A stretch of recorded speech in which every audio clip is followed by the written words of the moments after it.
नमस्कार विद्यार्थी मित्रांनो, तुमचं पुन्हा एकदा स्वागत आहे भामरे गुरु करिअर अकॅडमी या यूट्यूब चॅनलवर। मागच्या 6 लेक्चरमध्ये बुद्धिमत्तेचा आपण साधारणतः कालमापन म्हणजेच कॅलेंडर ह्या प्रकरणावरचे सर्व प्रकारचे संभाव्य प्रश्न जे विचारले जातात त्याची तयारी करून घेतली। बऱ्याच विद्यार्थ्यांचे फोन आले की सर बऱ्याच दिवसापासून लेक्चर का टाकत नाही आहे, माझ्या वैयक्तिक कारणामुळे मी लेक्चर टाकले नाही। पण ठीक आहे, मी तुम्हाला बोललो होतो मागच्या लेक्चरला म्हणजे शेवटच्या लेक्चरला की पुढच्या लेक्चरला आपण मराठी व्याकरणचे एक दोन जे महत्त्वाचे प्रकरण आहेत ते आपण घेण्याचा प्रयत्न करू। तर आज आपल्याला मराठी व्याकरणचं अतिशय महत्त्वाचं प्रकरण ते म्हणजे भाषेचे अलंकार हे अगदी व्यवस्थितपणे समजून घ्यायचं आहे। तुम्ही कुठल्याही महाराष्ट्र सरकारच्या एक्झाम देण्यासाठी, मग त्या सरळ सेवा असतील, MPSC असेल किंवा पोलीस भरती असेल, या सर्व प्रकारच्या परीक्षांमध्ये भाषेचे अलंकार ह्या प्रकरणावर साधारणतः कमीत कमी 2 किंवा 2पेक्षा जास्त प्रश्न विचारले जातात आणि विद्यार्थ्यांना हा प्रश्न मिळवणं बऱ्यापैकी कठीण वाटतं। याचे बरेच कारण आहेत। सगळ्यात पहिलं कारण अलंकार प्रकरणाचे मार्क मिळत नाही याचं सगळ्यात महत्त्वाचं कारण आहे की विद्यार्थ्यांची शब्दसंपत्ती ही खूप कमी आहे। जरी आपण घरी मराठी बोलत असू, जरी आपण सकाळी उठल्यापासून तर रात्री झोपेपर्यंत मराठी भाषेमध्ये वावरत असू, पण तरीसुद्धा मराठी भाषेचे काही शब्द असे आहेत की ज्या शब्दांचा अर्थ आपल्याला माहिती नाही आहे। म्हणून जर मराठी व्याकरणच्या कोणत्याही टॉपिकवरचे पैकीच्या पैकी मार्क जर तुम्हाला मिळवायचे असतील तर माझा अतिशय एक चांगला सल्ला आहे आणि तो सल्ला म्हणजे असं की तुम्ही तुमची शब्दसंपत्ती वाढवा। जेवढी जास्त शब्दसंपत्ती वाढवली तेवढा जास्त तुमच्या मार्कांवर परिणाम होईल। बघा, साधा सरळ हिशोब आहे की आता याच्या मागील जेवढ्याही तुम्ही परीक्षा पाहिल्या तर तुमच्या लक्षात येईल की शब्दसिद्धी, शब्दशक्ती या टॉपिकवर जास्तीत जास्त प्रश्न विचारण्याचा प्रयत्न आयोगाने केलेला आहे आणि परीक्षा परिषदेने केला आहे। ज्यांनी बी परीक्षा काढली त्यांनी पण याच्यावरती जास्त प्रकारचे प्रश्न विचारण्याचा प्रयत्न, तुम्ही वाटलं मागच्या प्रश्नपत्रिका चेक करा। काय नाही, तुम्हाला काय करायचं आहे माहिती आहे का? समानार्थी शब्द पाठ करायचे आहेत, विरुद्धार्थी पाठ करायचे आहेत, शब्दसमूहाबद्दल एक शब्द पाठ करायचे आहेत, म्हणी पाठ करायचे आहेत, वाक्प्रचार पाठ करायचे आहेत। आता हे जे मी तुम्हाला पाठांतर सांगितलं आहे साधारणतः 4थी स्कॉलरशिपला आणि 7वी स्कॉलरशिपला बसलेले जे विद्यार्थी होते ना त्यांचे बऱ्यापैकी पाठ आहेत, पण तरी त्यांना अजून हे वाचन करण्याची गरज आहे। बरं, जर समजा तुम्ही शब्दार्थ वाचत असणार तर विद्यार्थी काय करतात, जो शब्द माहिती आहे तोच वाचण्याचा प्रयत्न करतात। आता उदाहरणार्थ पुस्तक उघडल्यानंतर पहिली म्हण दिसते तुम्हाला, आडला हरी गाढवाचे पायधरी। वाचण्याची गरज नाही, आपल्याला त्याचा अर्थ माहिती आहे, दररोजच्या जीवनामध्ये त्याचा अर्थ आपण कशा पद्धतीने वापरतो, ही म्हण किंवा बोलतो हे सगळं माहिती असताना सुद्धा आडला हरी गाढवाचे पायधरी ही म्हण वाचण्याची गरज नाही। जी म्हण, जे शब्द आपल्याला नवीन आहेत ते समजून घ्या, त्यांना आत्मसात करण्याचा प्रयत्न करा।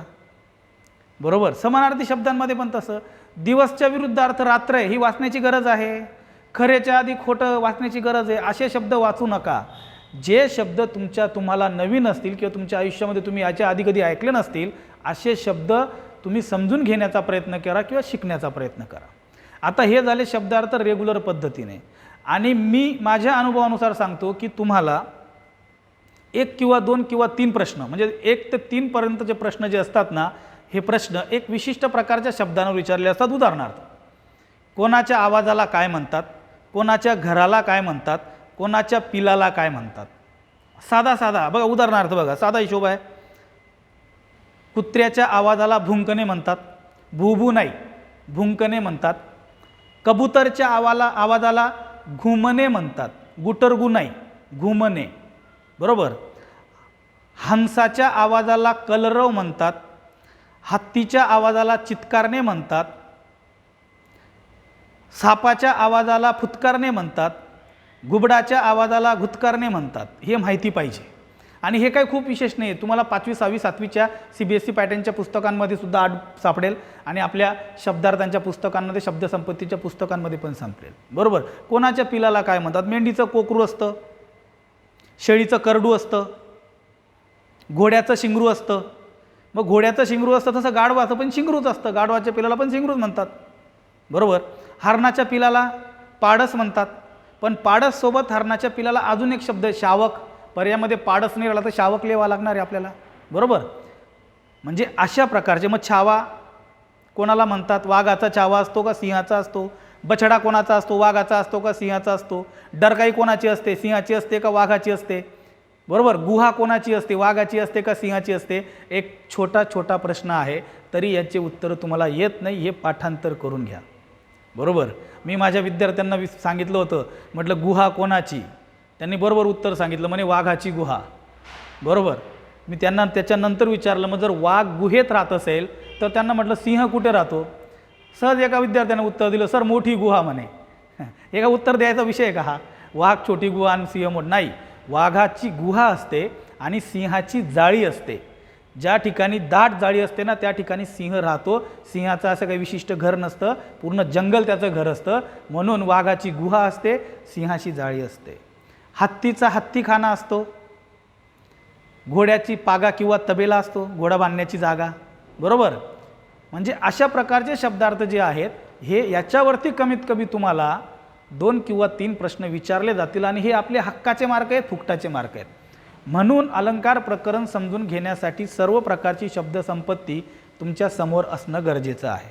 ठीक आहे. म्हणून माझा अतिशय चांगला सल्ला आहे आणि प्रामाणिक सल्ला आहे की जास्तीत जास्त शब्दार्थ पाठांतर असतील तर मराठी व्याकरणामध्ये पैकीच्या पैकी मार्क्स इव्हन वेळेच्या आत कमी वेळ खर्च करून तुम्हाला मराठी व्याकरणाचे पैकीच्या पैकी मार्क्स मिळू शकतात. पण त्या पद्धतीने त्या हिशोबाने आपल्याला अभ्यास करण्याची गरज आहे. ठीक आहे. तर मी आता जास्त न बोलता प्रत्यक्षात अलंकार प्रकरणाला सुरुवात करतो. आपल्या आजच्या प्रकरणाचं नाव आहे भाषेचे अलंकार. ओके.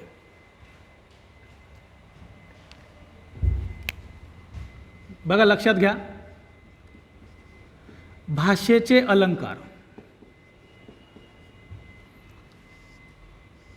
तर सगळ्यात आधी या शब्दांचा अर्थ समजून घेऊ आपण. तुमच्यापैकी बऱ्याच जणांना अलंकार म्हणजे माहिती असेल की अलंकार या शब्दाचा अर्थ असतो दागिना. अलंकार म्हणजे दागिना. अलंकाराचा वापर जास्त करून महिला करतात आणि अलंकाराचा वापर का केला जातो तेही समजून घ्या की एखादी महिला आहे त्यापेक्षा सुंदर दिसण्यासाठी किंवा इतरांपेक्षा वेगळं दिसण्यासाठी, इतरांपेक्षा वेगळं भासण्यासाठी अलंकाराचा वापर करते किंवा बाकीच्या लोकांमध्ये आपली पर्सनॅलिटी म्हणजे आपली अभिव्यक्ती ही शोभून दिसायला पाहिजे, उठून दिसायला पाहिजे म्हणून अलंकाराचा वापर केला जातो. अलंकार फक्त स्त्रियाच नाही, पुरुष पण वापरतात. बरोबर आहे की नाही? फक्त स्त्रियांचे अलंकार वेगळे असतात, पुरुषांचे अलंकार वेगळे असतात. इवन पुरुष जे गॉगल घालतात, वेगवेगळ्या प्रकारच्या स्टाईलचे गॉगल असतात, ते गॉगल म्हणजे एक प्रकारचा अलंकार झाला, कारण तो शोभण्यासाठी वापरला जातो. बरोबर. म्हणून अलंकार, मी फक्त अलंकार शब्दाचा अर्थ सांगितला की अलंकार म्हणजे दागिना असतो आणि याचा वापर आपली पर्सनॅलिटी वाढवण्यासाठी किंवा आपलं व्यक्तिमत्व इतरांपेक्षा शोभून दिसण्यासाठी आपण त्याचा वापर करत असतो. आणि असे जे अलंकार असतात ह्या अलंकाराला आपल्या मराठी साध्या भाषेमध्ये दैनंदिन जीवनामध्ये दागिना म्हणतात. मग आता प्रश्न पडला असेल, सर मग इथं मराठी व्याकरणामध्ये दागिन्यांचं काय काम? आता समजून घ्या, भाषेचे अलंकार ह्या शब्दाचा अर्थ असा होतो की आपली मराठी भाषा सुंदर होण्यासाठी किंवा आपलं मत इतरांसमोर व्यक्त करण्यासाठी जर तुम्ही भाषेमध्ये बदल करून, भाषेमध्ये लय निर्माण करून, भाषेमध्ये नाद निर्माण करून जर भाषा सुंदर करण्याचा प्रयत्न केला असेल तर त्याला भाषेचे अलंकार म्हणणार. कारण बघा, लक्षात घ्या, जरी तुमच्या दिसण्यावर, राहण्यावर, चालण्यावर, बोलण्यावर तुमचं व्यक्तिमत्व अवलंबून असेल, परंतु तुमचं व्यक्तिमत्व दिसण्यावर किंवा सुंदर दिसण्यावर हे फक्त 30 ते 35% असतं. तुमचं व्यक्तिमत्व खऱ्या अर्थाने तुम्ही कशी भाषा वापरतात, इतरांशी कसे बोलतात, इतरांशी संवाद कसे साधतात, तुमचं मत कसं व्यक्त करतात, या सगळ्या गोष्टींवर तुमचं व्यक्तिमत्व अवलंबून असतं. कारण कोणत्याही प्रकारचं मत दुसऱ्यांसमोर व्यक्त करण्याचे 2 प्रकार असतात साधारणतः जनसामान्यांमध्ये.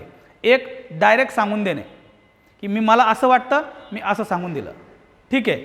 पण जर तुम्ही तुमचं मत भाषा सुंदर करून किंवा भाषेमध्ये बदल करून किंवा भाषेमध्ये लय निर्माण करून किंवा भाषेमध्ये नाद निर्माण करून जर तुम्ही तुमचं मत मांडलं तर तुमच्या मताचा प्रभाव इतरांच्या मतापेक्षा जास्त पडतो आणि तेव्हा तुमची खरी अर्थाने अभिव्यक्ती म्हणजेच तुमची पर्सनॅलिटी वाढते.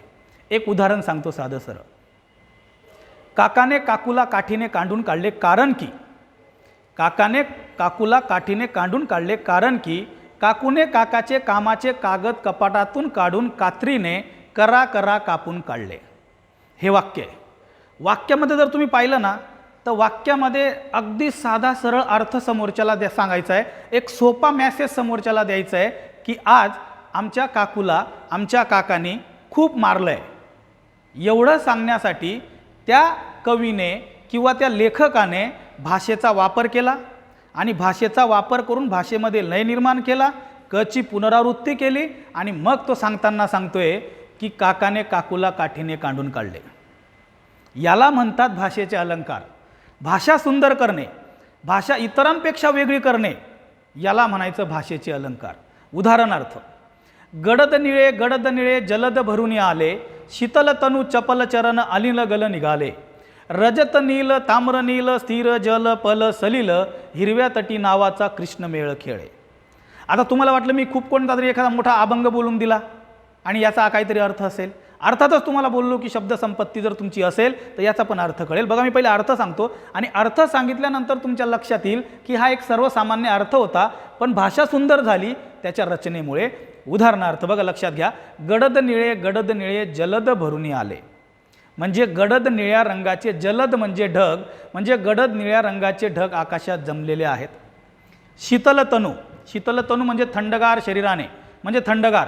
शीतल तनु चपल चरण म्हणजे थोड्या वेगाने. शीतल तनु चपल चरण अनिल गण निघाले, अनिल म्हणजे हवा, म्हणजे थंडगार हवा लागते. आकाशात ढग जमलेले आहेत आणि थंडगार हवा लागते.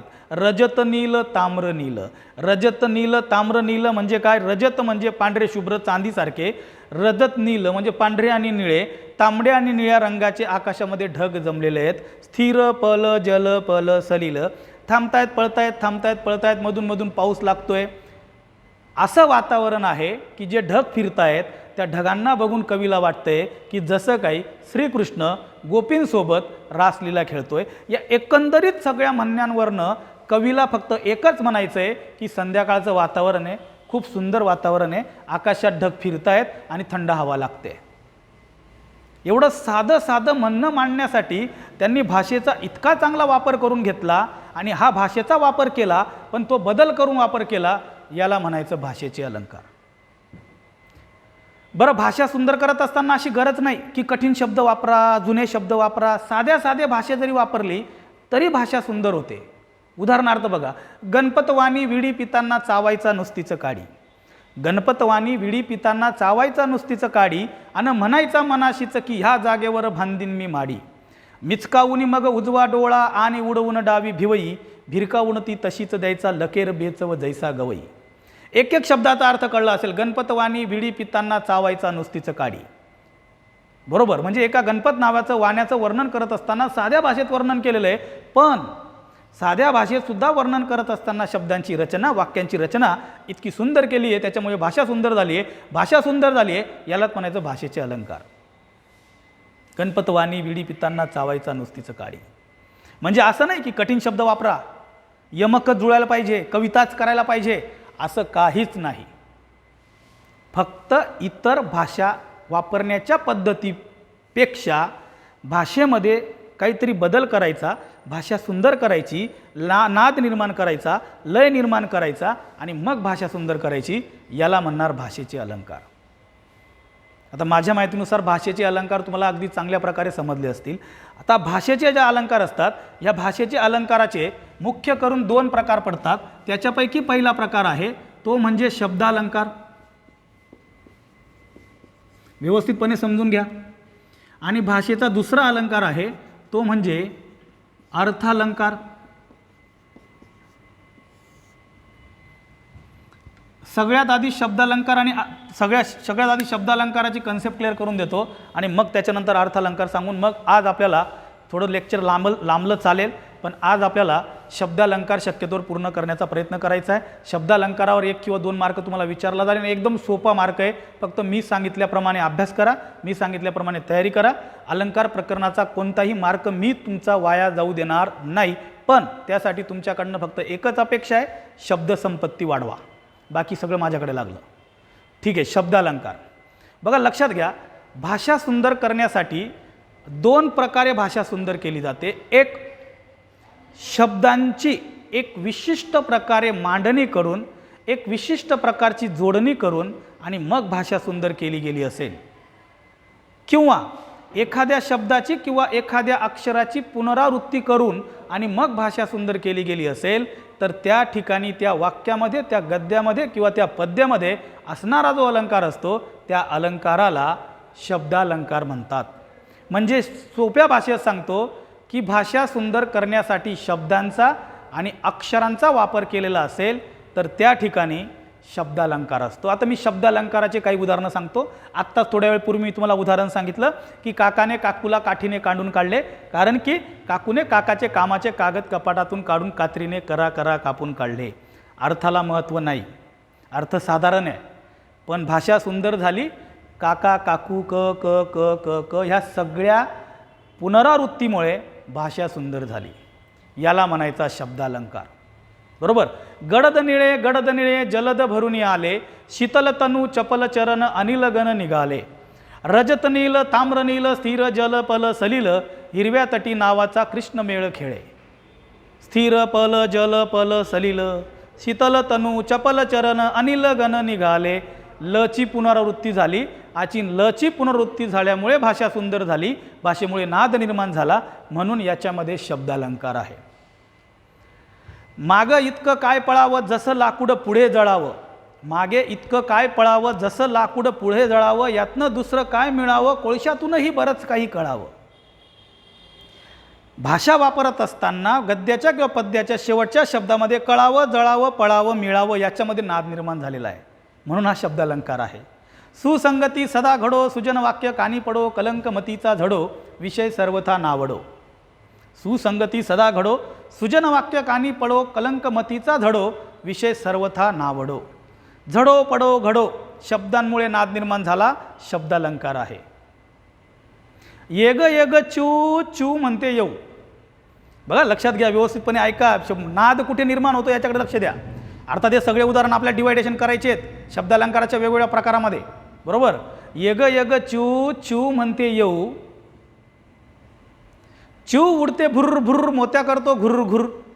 विठू विठू पोपट आहे मोठा चावट, डाळ खातो कच्ची मला म्हणतो लुच्ची. एका लहान बाळाला खेळवण्यासाठी तयार केलेले हे गीत आहे, तयार केलेली हे रचना आहे. पण ह्या रचनेमुळे एक विशिष्ट प्रकारची, एक वेगळ्या प्रकारचा आनंद त्या लहान बाळाला मिळत असतो. कारण का? भाषेचा वापर तसा केला गेला की येग येग चू चू म्हणते येऊ. येग येग चू चू म्हणते येऊ, विठू विठू पोपट आहे मोठा चावट, डाळ खातो कच्ची मला म्हणतो लुच्ची. भाषेचा अलंकार, शब्दालंकार. विशेष करून कोणता अलंकार? शब्दालंकार. चांदणे शिंपित दाशी चालती तू चंचले, चांदणे शिंपित दाशी चालती तू चंचले, चालती तू चंचले, नाद निर्माण झाला. बरोबर. मोठेपणाचा मार्ग मरणाच्या वाटेतून जातो, मोठेपणाचा मार्ग मरणाच्या वाटेतून, मोठेपणाचा मार्ग म म म वापरला गेला. हे मनमोहिनी तुझा मोहक चेहरा मनातून माझ्या मावळेना, हे मनमोहिनी तुझा मोहक चेहरा मनातून माझ्या मावळेना. मनमोहिनी मोहक चेहरा मनातून माझ्या, मची पुनरावृत्ती झाली, भाषा सुंदर झाली, शब्दालंकार आहे. म्हणून ज्या ज्या गद्यामध्ये किंवा पद्यामुळे शब्दांची किंवा अक्षरांची विशिष्ट प्रकारची रचना करून किंवा पुनरावृत्ती करून जर भाषा सुंदर करण्याचा प्रयत्न केला असेल तर त्या ठिकाणी शब्दालंकार असतो. शब्दालंकारामध्ये अर्थाकडे विशेष लक्ष जात नाही किंवा अर्थ एवढं विशेष महत्त्वाचा असत नाही, पण वाक्य वाचल्यानंतर किंवा गद्य किंवा पद्य वाचल्यानंतर मात्र तुमचं लक्षात येईल की भाषा सुंदर झालेली आहे. बरोबर. असे भरपूर उदाहरणं सांगता येईल. अर्थात मी सगळे उदाहरणं सांगेल तुम्हाला, परंतु हे जेवढे उदाहरणं मी बोलतोय ना, हे शब्दालंकाराच्या 3 वेगळ्या वेगळ्या प्रकारामध्ये विभागले गेलेले आहेत. शब्दालंकाराच्या 3 वेगवेगळ्या प्रकारामध्ये विभागले गेलेले आहेत. म्हणून मी जास्त न बोलता जेव्हा मी शब्दालंकारचे 3 प्रकार शिकवेल, बरोबर, अनुप्रास अलंकार, यमक अलंकार आणि श्लेष अलंकार, हे जेव्हा शिकवेल त्यावेळेस मी सगळ्या प्रकारची उदाहरणं एखाद्या पुस्तकामध्ये नसतील एवढे जास्त उदाहरणं देऊन तुम्हाला सगळ्या गोष्टी क्लिअर करून देईल. म्हणजे शब्दालंकारावर जर प्रश्न विचारला गेला तर तुम्हाला त्या प्रश्नाचा कुठलाही मार्क तुमचा जाणार नाही, याची मी काळजी घेईल. बाकी अभ्यास करायची काळजी तुम्ही घ्या, शब्दसंपत्ती वाढवण्याची काळजी तुम्ही घ्यायची. बरं, मी आता तुम्हाला सांगितलं की शब्दालंकार म्हणजे काय. आता अर्थालंकार म्हणजे काय ते सांगतो. एखाद्याच्या मनातील भावना व्यक्त करताना भाषा सुंदर केली गेली असेल, शब्दांचं एवढं विशेष महत्त्व नसेल, शब्दांमुळे लय किंवा नाद निर्माण झाला नसेल, किंवा समजा यदाकदाचित शब्दांमुळे लय किंवा नाद जरी निर्माण होत असेल, दिसत असेल तुम्हाला, पण त्यातून निघणारा जो अर्थ असतो हा इतका समर्पक असतो की त्या अर्थामध्ये खूप काही दडलेलं असतं. आणि त्या अर्थामध्ये खूप काही दडलेलं असतं. म्हणजे काय, त्या बोलणाऱ्याच्या भावना, बोलणाऱ्याच्या व्यथा, बोलणाऱ्याचा आनंद, बोलणाऱ्याचं दुःख हे लपलेलं असतं. आणि म्हणून असं जर तुम्हाला कुठे वाटलं तर त्या ठिकाणी अर्थालंकार असतो, म्हणजे अर्थ महत्त्वाचा असतो. बरोबर. आणि ज्या ठिकाणी अर्थ महत्त्वाचा असतो तो अर्थालंकार असतो. आणि अर्थालंकारामध्ये जर तुम्ही पाहिलं तर साधारणतः कोणत्या ना कोणत्या व्यक्तीचं वर्णन केलेलं असतं. आता वर्णन पाहिलं तर दोन प्रकारचे वर्णन असतात. एक खरं वर्णन असतं, एक खोटं वर्णन असतं. एक खरं वर्णन म्हणजे उभेउब वर्णन असतं, एक खोटं वर्णन असतं जे चिडवण्यासाठी किंवा मन धरण्यासाठी केलेलं असतं. आणि एक असं वर्णन असतं जे प्रमाणापेक्षा आहे त्यापेक्षा जास्त वर्णन केलेलं असतं. अशा वेगवेगळ्या प्रकारचे वर्णन केलेले असतात. अर्थालंकारामध्ये एका व्यक्तीची दुसऱ्या व्यक्तीशी किंवा एका वस्तूची दुसऱ्या वस्तूची तुलना करण्याचा प्रयत्न केलेला असतो. बरोबर. आणि अशा ठिकाणी सुद्धा अर्थालंकार असतो. बघा, लक्षात घ्या पोरांनो, एक सगळ्यात महत्त्वाचा, अर्थालंकाराचे जवळपास 20 ते 22 प्रकार बघायचे आपल्याला. शब्दालंकाराचे 3च प्रकार आहे, म्हणून शब्दालंकारात मी बोललो तुम्हाला, शब्दालंकाराचे 3च प्रकार आहे. पण अर्थालंकाराचे 22 ते 23 प्रकार आहेत. आणि हे 22 ते 23 प्रकार विद्यार्थ्यांना समजत नाही, विद्यार्थ्यांना कळत नाही, म्हणून अलंकार प्रकरण कठीण झालेले आहे. पण मी तुम्हाला त्यांना अशा पद्धतीने जोडून किंवा अशा पद्धतीने समजून सांगेल की जेणेकरून तुम्हाला शब्दालंकाराचे जेवढे प्रकार आहेत ते सगळे सोपे आणि साधे करण्याचा प्रयत्न मी करेल. उदाहरणार्थ बघा सांगतो, तुझा चेहरा चंद्रासारखा आहे. तुझा चेहरा जणू काय चंद्र आहे. तुझा चेहरा चंद्रच आहे. तुझा चेहरा चेहरा नाही, चंद्र आहे. तुझा चेहरा चंद्रापेक्षा शीतळ आहे. तुझ्या चेहऱ्यासारखा या जगात कोणाचा चेहरा नाही. बरोबर. आता मी जेवढेही वाक्य बोललो सगळ्या वाक्याचा अर्थ एकच आहे की तू सुंदर आहे. तू काय आहे, सुंदर आहे. पण बोलताना, भावना व्यक्त करताना वेगवेगळ्या भाषेचा वापर केला गेला. म्हणून मी जेवढे 7 प्रकारचे वाक्य बोललो किंवा 6 प्रकारचे वाक्य बोललो तेवढे 7 किंवा 6 प्रकारचे वेगवेगळ्या प्रकारचे अलंकाराचं वाक्य बोललो मी. म्हणजे मी बोललेल्या अलंकारामध्ये 6 किंवा 7 प्रकारचे अलंकार होते, अर्थालंकार ते पण. बरोबर. तुझा चेहरा चंद्रासारखा आहे, तुझा चेहरा जणू काय चंद्र आहे, तुझा चेहरा चंद्रच आहे, तुझा चेहऱ्यासारखा चेहराच नाही, तुझा चेहरा चेहरा नाही चंद्र आहे, तुझा चेहरा चंद्रापेक्षा शीतळ आहे, तुझ्या चेहऱ्यासारखा चेहरा जगात कोणाचाच नाही आहे. अर्थ एकच की तू सुंदर आहे. अलंकार 7 झाले. कारण बोलण्याच्या पद्धती बदलल्या, शब्द वापरण्याच्या पद्धती बदलल्या, वाक्य वापरण्याच्या पद्धती बोलला. आणि ह्या सगळ्यांमध्ये भावना महत्त्वाची आहे. काय भावना महत्त्वाची आहे की एक प्रियकर सांगतो प्रियसीला की तू ह्या जगामध्ये तुझ्यासारखं सुंदर कोणीच नाही, सगळ्यात सुंदर तूच आहे. म्हणून त्या चेहऱ्याची तुलना चंद्राशी केलेली आहे. अजून असे मी काय तुम्हाला उदाहरणं सांगतो आपलं अर्थालंकाराचे की ज्याच्यामध्ये अर्थ खूप महत्त्वाचा आहे. बरोबर. उदाहरणार्थ, महापुरे झाडे जाती तेथे लव्हाळे वाचती. महापुरे झाडे जाती तेथे लव्हाळे वाचती, तुका म्हणे हेची फळ, पाय धरल्या न चाले बळ. बघा, लक्षात घ्या, अर्थ खूप महत्त्वाचा आहे. तुकाराम महाराजांच्या ओळी आहेत की महापुरे झाडे जाती तेथे लव्हाळे वाचती, तुका म्हणे हेची फळ, पाय धरल्या न चाले बळ. तुकाराम महाराज काय म्हणतात, महापुरामध्ये झाडे उखडून जातात मुळासकट. एवढे मोठे मोठे झाडं मुळासकट महापुरांमध्ये उखडून जातात, पण त्या ठिकाणी मात्र लव्हाळे उरतात. लव्हाळे म्हणजे नदीच्या काठावर किंवा नदीच्या पाण्यामध्ये एक हिरव्यागार रंगाची एक तुरा असलेली एक वनस्पती असते. जेव्हा महापूर येतो तेव्हा ते महापुराच्या पाण्याच्या ओघाने झुकतं. महापूर ओसरला की ते परत उभं राहतं. मग ते जिवंत का राहिलं? का जिवंत राहिलं? कारण त्याला माहिती होती समोरच्याची ताकद जास्त आहे, आपली ताकद त्याच्यासमोर चालणार नाही. म्हणून ते काय केलं, झुकलं, नतमस्तक झालं, 2 पाऊल मागे झालं, म्हणून वाचलं. पण झाडाने तटस्थपणा बाळगला. झाड म्हणाल नाही, मी याला टक्कर देईल, मी वाकणार नाही, मी झुकणार नाही. परिणाम मुळासकट उखडून गेलं. म्हणून तुकाराम महाराज म्हणतात की महापुरे झाडे जाती तेथे लव्हाळे वाचती, तुका म्हणे हेची फळं. काय फळ भेटलं? तुका म्हणे हेची फळं, पाय धरल्या न चाले बळ. म्हणजे जर तुम्ही समोरच्याचे पाय धरले म्हणजे माफी मागितली म्हणजे 2 पाऊल मागे सरकले. तर त्या समोरच्याची ताकद तुमच्या समोर शून्य असते, त्याचं बळ तुमच्या समोर चालत नाही. ह्या 4 ओळींमध्ये जो सांगण्याचा अर्थ आहे तो खूप समर्पक आहे, खूप मार्मिक आहे आणि खूप बोध घेण्यासारखा आहे. याला म्हणतात अर्थालंकार. अजून उदाहरण सांगतो तुम्हाला. न कळता पद अग्नीवर पडे, न कळता पद अग्नीवर पडे, होईना दाह असे कधी ना घडे. न कळता पद अग्नीवर पडे, होईना दाह असे कधी ना घडे. अजित नाम वदो भलत्या मिसे, सकल पातक भस्म करीत असे. बघा 4 ओळी आहेत, खूप महत्त्वाच्या आहेत. जर न कळता पद म्हणजे पाय, जर नजर चुकीने तुमचे पाय अग्नीवर पडले म्हणजे विस्तवावर पडले तर चटका लागल्याशिवाय राहत नाही. ती अग्नी असा विचार नाही करत की नजर चुकीने पाय पडला. बरोबर, म्हणून म्हणतायत न कळता पद अग्नीवर पडे, होईना दाह असे कधी ना घडे. अजित नाम वदो, अजित म्हणजे देव, ज्याला कोणी जिंकू शकलं नाही असं. अजित नाम वदो, वदो म्हणजे वदने म्हणजे बोलणे. अजित नाम वदो भलत्या मिसे, सकल पातक भस्म करीत असे. म्हणजे तुमचे सगळे पाप हे नष्ट होतात जरी तुम्ही देवाचं नाव तुमच्या तोंडातून न कळत काढलं तरी. म्हणजे देवाचं नाव न कळत तुमच्या तोंडातून निघालं तरी तुमचे पाप नष्ट होतात.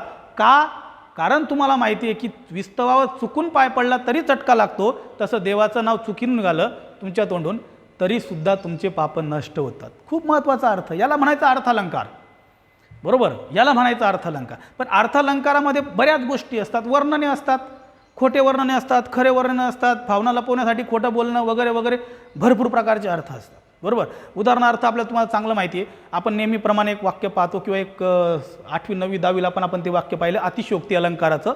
बरोबर, ते अतिशयोक्ती अलंकाराचं की एक आजी आमच्या काळामध्ये इतकी स्वस्ताई होती हे सांगण्यासाठी वर्णन करते की दमडीचं तेल आणलं, दमडीचं तेल आणलं, सासूबाईचं नाणं झालं, भावोजींची शेंडी झाली, मामाजींची दाढी झाली, उरलं तेल झाकून ठेवलं, लांडोरीचा पाय लागला, वेशीपर्यंत ओघळ गेला, त्यात उंट पोहून निघाला. दमडीच्या तेलामध्ये एवढं सर्व काही झालेलं आहे. म्हणजे दमडीचं तेल आणलं, सासूबाईची आंघोळ झाली, नाणं झालं, भावोजीची शेंडी झाली म्हणजे भावोजींनी शेंडीला तेल लावलं, मामाजींची दाढी झाली, मामाजींनी मी तेलाने दाढी केली. बरोबर, मामाजींची दाढी झाली, उरलं तेल झाकून ठेवलं, लांडोरीचा पाय लागला, वेशीपर्यंत ओघळ गेला म्हणजे पूर गेला, उंटाला वाटलं नदी आहे, त्यात उंट पोहून निघाला. मान्य आहे तुमच्या काळामध्ये एवढी स्वस्ताई होती, इतकी स्वस्ताई नव्हती सासूबाई आंघोळ करण्यासारखी. बरोबर ना, आणि इतकी स्वस्ताई नव्हती की उंट पोहून निघेल एवढी. म्हणजे याचा अर्थ वर्णन करत असताना प्रमाणापेक्षा जास्त वर्णन केलेलं आहे इथे अतिशयोक्ती. बरोबर, म्हणजे फक्त भावना व्यक्त करत असताना दुःखच निर्माण व्हायला पाहिजे, आनंदच निर्माण व्हायला असं नाही. वर्णन केलं, स्तुती केली, खोटी स्तुती केली, त्याच्यात पण अलंकार असतो. खोटी स्तुती केली, खोटं वर्णन केलं, त्याच्यात पण अलंकार असतो. उदाहरणार्थ आपल्या घरामध्ये नातीने लाडू बनवला पहिल्यांदा आणि आजोबाला सांगितलं खा, आजोबाने लाडू खाल्ला आणि लाडू खाल्ल्यानंतर नातीचं कौतुक केलं. पाहता पाणी सुटे खाता दात तुटे, पाहता पाणी सुटे खाता दात तुटे, लाडू असा बरवा सुगरण तू खरी. म्हणजे काय, माझ्या नातीने लाडू बनवला आहे की पाहिल्यानंतर तोंडाला पाणी सुटलं आणि खाल्ल्यानंतर दात तुटले. लाडू असा बनवा आणि शेवटी काय म्हटलं की सुगरण तू खरी, की तू खरी माझी सुगरण आहे. बरोबर, याचा अर्थ खरोखर तिच्या लाडू बनवण्याची वर्णन केलं आहे का? नाही, तिचं खोटी स्तुती केलेली आहे, खोटं वर्णन केलेलं आहे. आणि अशा ठिकाणी सुद्धा काय असतं, अलंकार असतो, अर्थालंकार असतो. काही वेळेस काय असतं, आपल्या भावना लपवण्यासाठी काही व्यक्ती खोटं बोलतात, पण ते खोटं बोलल्याने दुसऱ्याला त्रास होणार नाही असं खोटं असेल तर तिथं अलंकार असतो. बरोबर, उदाहरणार्थ येता क्षण वियोगाचा पाणी नेत्रांमध्ये दिसे, येता क्षण वियोगाचा पाणी नेत्रांमध्ये दिसे, डोळ्यात काय गेले म्हणून नयना पुसे. म्हणजे 2 प्रेमी युगल एकमेकांपासून वेगळे झाले आणि ते 2 प्रेमी युगल एकमेकांपासून वेगळे झाल्यानंतर अर्थातच तिच्या डोळ्यात रडणं आलं, तिच्या डोळ्यात पाणी आलं. आणि जेव्हा तिला कोणी विचारलं की तू का रडतेस, तर ती म्हटलं की नाही, माझ्या डोळ्यात कचरा गेलाय म्हणून माझ्या डोळ्यात पाणी आलं. खोटं बोलली, पण का खोटं बोलली? तिच्या भावना या दाटून आल्या होत्या, त्या लपवण्यासाठी ती खोटं बोलली. बरोबर, याला म्हणायचं अर्थालंकार. काय गे बगशी मागे वळूने अशी. अजून एक उदाहरण आहे पुढचं की काय गे बगशी मागे वळूने अशी, विचारता मने माझी राहिली कशी पिशी. जेव्हा नवीन लग्न झालेली स्त्री पहिल्यांदा माहेरी जात असते, तर माहेरी जात असताना त्या स्त्रीला तिची सासू विचारते. जेव्हा ती स्त्री वळून वळून फिरून फिरून तिच्या नवऱ्याकडे बघत असतो, तिचा नवरा एका कोपऱ्यात उभा असतो. अर्थात हे जे उदाहरण आहे, मी जे सांगतो हे उदाहरण खूप वर्ष अगोदरचं आहे, कारण आत्ताच्या सध्याच्या कंडिशनला मुली सासरी जात असताना तिला चोरून चोरून वळून वळून बघण्याची गरज नसते. चोरून चोरून बघण्याची गरज जाऊ द्या, पण भाऊ बॅग धरून पहिलेच बस स्टँडवर हजर असतो, बरोबर ना. म्हणजे आता हे जे उदाहरण आहे हे 15, 20, 30 वर्षाच्या, म्हणजे आपल्या आजोबांच्या किंवा आपल्या मागच्या पिढीच्या काळातलं उदाहरण असेल. काय गे बगशी मागे वळूनी वळूनी अशी, विचारता मने माझी राहिली कशी पिशी. आणि जेव्हा ती वळून वळून बघत होती, फिरून फिरून बघत होती, तेव्हा तिची सासू विचारते, काय ग काय बघते. तेव्हा ती खोटं बोलते की माझी पिशवी राहिली का काय, मी हे चेक करत होती. खोटं बोलली, याच्यात पण अलंकार आहे, अर्थालंकार आहे, कारण त्याच्यातला निघणारा अर्थ खूप महत्त्वाचा आहे, बरोबर. म्हणून अर्थालंकारामध्ये वेगवेगळ्या प्रकारची तुलना असते, वेगवेगळ्या प्रकारचे वर्णन असेल. मग ते वर्णन उभं उभं असेल, खोटं वर्णन असेल, खोटी स्तुती असेल, मन धरण्यासाठी केलेलं असेल. ह्या सगळ्या प्रकारचं जे वर्णन असतं, तुलना असतात, या सगळ्या प्रकारच्या तुलना आणि वर्णन हे अर्थालंकारामध्ये येत असतं. आता माझ्या माहितीनुसार तुम्हाला शब्दालंकार आणि अर्थालंकाराचा अर्थ चांगला कळला असेल. आता मी तुम्हाला प्रत्यक्षात अर्थालंकाराचे 3 प्रकार समजून देतो, आणि हे तिन्ही प्रकार समजून घेत असताना व्यवस्थितपणे समजून घ्या आणि व्यवस्थितपणे तुम्हाला आत्मसात करायचे. आता मी तुम्हाला सांगणार आहे शब्दालंकाराचे 3 प्रकार. ठीक आहे. शब्दालंकार, आणि शब्दालंकाराचा पहिला प्रकार तो म्हणजे अनुप्रास अलंकार. अनुप्रास ह्या शब्दाचा अर्थ होतो पुनरावृत्ती, ज्याला आपण रिपिटेशन म्हणतो. अनुप्रास म्हणजे पुनरावृत्ती, म्हणजेच रिपिटेशन. आता अनुप्रास अलंकार याचा अर्थ समजून घ्या. जर एखाद्या गद्यामध्ये किंवा एखाद्या पद्यामध्ये भाषा सुंदर करत असताना किंवा भाषेमध्ये लय किंवा नाद निर्माण करत असताना एखादा शब्द किंवा एखादं अक्षर पुन्हा पुन्हा पुन्हा पुन्हा वापरून जर भाषा सुंदर करण्याचा प्रयत्न केला असेल, त्याला अनुप्रास अलंकार म्हणतात. म्हणजे भाषेमध्ये लय किंवा नाद निर्माण करण्याचं काम शब्दांची पुनरावृत्ती करून केलं जातं, आणि असं ज्या ठिकाणी असेल त्या ठिकाणी अनुप्रास अलंकार असतो. उदाहरणार्थ तुमच्या लक्षात आलं असेल आता, काकाने काकूला काठीने काढून काढले, कारण की काकूने काकाचे कामाचे कागद कपाटातून काढून कात्रीने करा करा कापून काढले. बरं, हे सुंदर कशामुळे झालं? पुन्हा पुन्हा कची पुनरावृत्ती केली म्हणून सुंदर झालं. पुन्हा पुन्हा कची पुनरावृत्ती केली म्हणून सुंदर झालं. म्हणून काकाने काकूला काठीने काढून काढले ह्या वाक्यामध्ये शब्दालंकार आहे, कारण भाषा शब्दांमुळे सुंदर झाली. का सुंदर झाली? अक्षरांची शब्दांची पुनरावृत्ती झाली म्हणून सुंदर झालं, आणि पुनरावृत्ती होणे म्हणजे अनुप्रास अलंकार, म्हणून दिलेल्या वाक्यामध्ये अनुप्रास अलंकार आहे. आता मी अजून 2-4 काही उदाहरण लिहून देतो, आणि त्या उदाहरणांमध्ये अनुप्रास अलंकार का आहे आणि कसं आहे हे तुम्हाला समजून सांगतो. आता मी तुम्हाला उदाहरण लिहून देतो, उदाहरण देऊन तुम्हाला वेगवेगळ्या प्रकारचं उदाहरणामध्ये रिपिटेशन समजून देते, पुनरावृत्ती समजून देतो, आणि मग अनुप्रास अलंकार समजून घेऊ. ठीक आहे. अनुप्रास अलंकारामध्ये रिपिटेशन असतं, हे सगळ्यात महत्त्वाचं तुम्हाला समजून घेणं गरजेचं आहे. ठीक आहे. मी आता उदाहरण लिहून देतो, बघा लक्ष द्या इकडे. शब्दालंकारामध्ये आपण पहिला प्रकार बघतोय अनुप्रास अलंकार. एक पुसून टाकतो वाटल्यास मी. अनुप्रास अलंकार, आणि अनुप्रास अलंकारामध्ये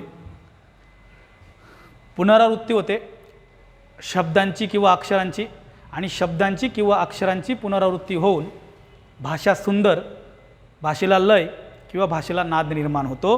उदाहरणार्थ मी आधी एक उदाहरण सांगितलं तुम्हाला, ते पाठ होण्यासारखं लिहून देण्याची गरज नाही, समजून देण्याची गरज नाही, की काकाने काकूला काठीने काढून काढले. याच्यामध्ये कची पुनरावृत्ती सरळ सरळ कळतंय, म्हणून पुढचं उदाहरण लक्षात घ्या. बघा लक्षात घ्या. गडद निळे जलद भरुनी आले, शीतल तनू चपल चरण अनिल गण निघाले, रजत नील ताम्र नील स्थिर जल पल सलिल, हिरव्या तटी नावाचा कृष्ण मेळ खेळे. जर तुमच्या लक्षात आलं असेल तर ह्या दिलेल्या उदाहरणामध्ये बऱ्याच ठिकाणी लची पुनरावृत्ती झाली आहे. फक्त लची पुनरावृत्तीच नाही झाली आहे, या लच्या पुनरावृत्तीमुळे भाषेमध्ये एक विशिष्ट प्रकारचा लय निर्माण झालेला आहे. म्हणजे फक्त पुनरावृत्ती होणं गरजेचं नाही आहे की त्याच्यामुळे लय किंवा नाद होणं पण गरजेचं आहे आणि भाषा सुंदर दिसणं पण गरजेचं आहे, वाटणं पण गरजेचं आहे. बघा लक्षात घ्या, परत सांगतो, गडद निळे गडद निळे. आता जर तुम्ही इथं विचार केला की गडद निळे या शब्दामध्ये पण लय निर्माण झाला, शब्दांची पुनरावृत्ती झाली. गडद निळे जलद भरुनी आले, जलद भरुनी आले, शीतल तनू चपल चरण अनिल गण निघाले, रजत नील ताम्र नील स्थिर जल पल, स्थिर जल पल सलील. इथे पुन्हा पुन्हा लची पुनरावृत्ती झाली आहे आणि म्हणून ह्या ओळींमध्ये किंवा ह्या उदाहरणांमध्ये शब्दालंकार आहे, कारण भाषा सुंदर शब्दांमुळे झालेली आहे. आणि शब्दालंकाराचा तो प्रकार आहे तो म्हणजे अनुप्रास अलंकार आहे. कारण अनुप्रास अलंकार आहे का की एखाद्या विशिष्ट अक्षराची पुन्हा पुन्हा रचना, पुन्हा पुन्हा मांडणी म्हणजेच पुनरावृत्ती, ज्याला रिपिटेशन म्हणतो आपण, ते करण्यात आलेलं आहे. म्हणून दिलेल्या उदाहरणामध्ये अनुप्रास अलंकार आहे. बघा व्यवस्थितपणे समजून घ्या, अगदी साधा सरळ सोपा भाग आहे. फक्त वाक्याचा अर्थ समजायला पाहिजे, शब्दांचा अर्थ समजायला पाहिजे, जेणेकरून आपल्याला लवकर कळेल. पहिलं उदाहरण समजलं असेल, अजून 2, 3, 4, 5 उदाहरण बघू आणि मग त्याच्यानंतर पुढच्या अलंकाराला सुरुवात करू. ठीक आहे, बघा अजून काही उदाहरण समजून घ्यायचे आपल्याला अनुप्रास अलंकाराचे. हे मनमोहिनी तुझा मोहक चेहरा मनातून माझ्या मावळेना. आता ह्या जर वाक्याचा तुम्ही व्यवस्थितपणे विचार केला तर वाक्यामध्ये हे मनमोहिनी तुझा मोहक चेहरा, मोहक चेहरा मनातून माझ्या मावळेना, म्हणजे तुझा मोहक चेहरा माझ्या मनातून कधीच जात नाही. हे ठीक आहे, पण भाषा सुंदर झाली, मची पुनरावृत्ती झाल्यामुळे म्हणून दिलेल्या उदाहरणामध्ये शब्दालंकार आहे. शब्दालंकाराचा प्रकार अनुप्रास अलंकार आहे. बघा लक्षात घ्या, हे मनमोहिनी तुझा मोहक चेहरा मनातून माझ्या मावळेना, म्हणजे हे मनमोहिनी तुझा चेहरा माझ्या मनातून कधीच जात नाही, म्हणजे तू माझ्या मनामध्ये कायमस्वरूपी असते असं त्याला म्हणायचं आहे. पण हे म्हणताना त्याने ज्या भाषेचा वापर केलेला आहे त्या भाषेचा वापर केल्यामुळे त्याचं मत त्या सुंदरीसमोर किंवा त्या मुलीसमोर व्यक्त होताना दिसतंय. पण जर तुमच्या माझ्यासारख्याने किंवा एखाद्या दुसऱ्या व्यक्तीने जर हाच अर्थ त्या एखाद्या मुलीसमोर जर मांडण्याचा प्रयत्न केला तर आपण कसं मांडतो? लक्षात घ्या, आपण कसं मांडतो की मुलं कसं सांगतात. माझा अनुभव नाही सांगते, मी जे ऐकलं आहे, हे केलेलं आहे किंवा वाचलेलं आहे याच्यावरून सांगतो आहे. मुलं म्हणतात की हे प्रिये, हे प्रिये तुझ्या डोळ्यात मला सारे जग दिसते, जिकडे पाहिले तिकडे तूच दिसते, डावीकडे पाहिलं तू दिसते, उजवीकडे पाहिलं तू दिसते, वरती तू, खाली तू, अंधारात तू, उजेडात तू, सर्वीकडे पाहिलं तूच दिसते.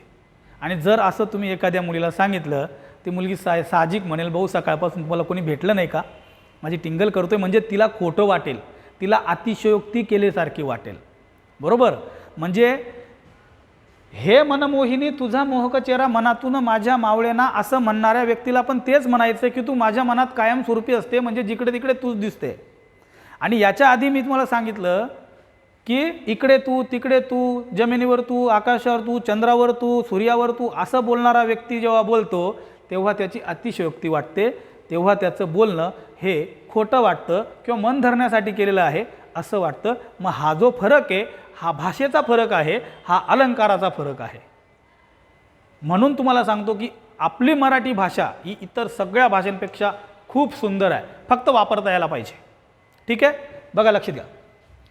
चांदणे शिंपित दाशी चालती तू चंचले, चांदणे शिंपित दाशी चालती तू चंचले. याच्यामध्ये जर तुम्ही विचार केला तर लय कुठे निर्माण झाला, जास्त अक्षरांची पुनरावृत्ती नाही आहे, पण चालती तू चंचले, चांदणे शिंपित दाशी चालती तू चंचले, चची पुनरावृत्ती झाली आहे.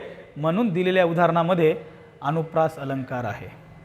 चांदणे शिंपित दाशी चालती तू चंचले म्हणजे याचा अर्थ तू जेव्हा चालते तेव्हा तुझ्या पावलातून चांदणे टपकतात असं मला वाटतं.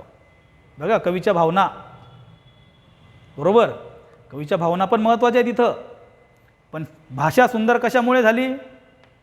सची पुनरावृत्तीमुळे भाषा सुंदर झाली, म्हणून शब्दालंकार आहे, अनुप्रास अलंकार आहे. त्याच्यानंतर बघा, मोठेपणाचा मार्ग मरणाच्या मैदानातून जातो. मोठेपणाचा मार्ग मरणाच्या मैदानातून जातो. मची पुनरावृत्ती झालेली आहे, अनुप्रास अलंकार आहे. हिमालयाच्या हिमशिखरावर हेमा मालिनी हसत हसत हिंडत होती. हची पुनरावृत्ती झाली आहे, अनुप्रास अलंकार आहे. बालिश बहु बायकात बडबडला.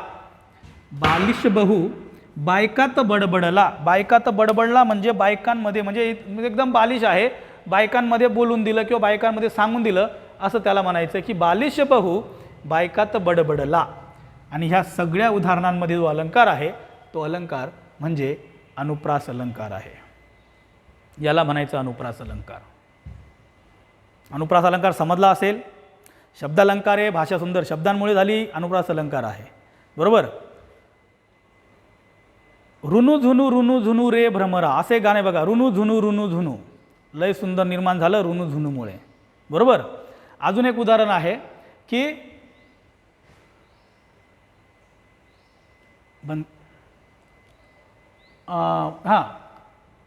आज गोकुळात रंग खेळतो हरी. आज गोकुळात रंग खेळतो हरी. राधिके जरा जपून जा तुझ्या घरी. राधिके जरा जपून जा. याच्यामध्ये अनुप्रास अलंकार आहे. म्हणजे याचा अर्थ भाषा सुंदर झाली ती शब्दांच्या किंवा अक्षरांच्या पुनरावृत्तीमुळे झाली. आणि असं जे उदाहरण असेल त्या ठिकाणी अनुप्रास अलंकार असतो. अनुप्रास अलंकार तुम्हाला समजला असेल. आता आपल्याला दुसरा अलंकार शिकायचा आहे, तो म्हणजे यमक अलंकार. तो पण शब्दालंकाराचा दुसरा प्रकार आहे, यमक अलंकार. तो समजून घेऊ आपण. तर ठीक आहे विद्यार्थी मित्रांनो, अशा पद्धतीने हा शब्दालंकार आणि शब्दालंकाराचा पहिला प्रकार आहे अनुप्रास अलंकार. इथं मी थांबतोय. पुढच्या लेक्चरला अर्थातच मी अलंकाराचे 2 प्रकार परत समजून देईल, यमक अलंकार आणि श्लेष अलंकार. यमक अलंकार आणि श्लेष अलंकार पण अगदी साधे सरळ सोपे आहेत. मी आधीच बोललो, शब्दालंकाराचा मार्क तुमचा जाणार नाही, फक्त व्यवस्थितपणे सगळं लक्षात घ्या आणि समजून घ्या, बरोबर. जर समजा तुम्हाला ह्या सगळ्यांमधून वाक्याचा अर्थ समजला, त्याच्यानंतर भाषा वाचत असताना व्यवस्थितपणे वाचन करून त्याचा लय समजला, नाद समजला, तर तुम्हाला शब्दालंकार हा सहजपणे ओळखता येईल. कळलं? जर हे लेक्चर तुम्हाला आवडलं असेल तर अर्थातच सगळ्यांनी सबस्क्राईब करा, लाईक करा, तुमच्या ग्रुपमध्ये तुमच्या मित्रमंडळीमध्ये शेअर करा. आणि जर आवडलं असेल तरच वाटल्यास तुम्ही दुसऱ्याला रेफर करा की चॅनलला सबस्क्राईब करा. शेवटी कसं असतं, आवडलं तरचा विषय आहे, समजलं तरचा विषय आहे. नुसती मी पोपटपंची करून काही फायदा नाही, बरोबर. त्याच्यामुळे परत पुन्हा एकदा सांगतो की आता बऱ्याच विद्यार्थ्यांचं असं म्हणणं असतं, साधारणतः अर्ध्या तासाच्या जवळपास लेक्चर पाहिजे म्हणजे ते ऐकायला बरं असतं किंवा सगळेजण बघतात. पण ठीक आहे, मी थोडंसं वाढवलं, 1 तासापर्यंत केलं. अजून जर ते पूर्ण कंटिन्यू सगळे प्रकार घेतले असते तर 1-1.25 तास होऊन गेलेला असता आणि ते थोडं लेंदी होऊन गेलं असतं. त्याच्यामुळे मी थांबतो. याच्या पुढच्या लेक्चरला आपण एक यमक अलंकार बघू आणि श्लेष अलंकार बघू. ठीक आहे विद्यार्थी मित्रांनो, लेक्चर ऐकल्याबद्दल सगळ्यांचं धन्यवाद. आणि खरोखर लेक्चर ऐकलं असेल जास्तीत जास्त विद्यार्थ्यांपर्यंत पोचवा, जेणेकरून सगळ्यांचा फायदा होईल. ठीक आहे, धन्यवाद.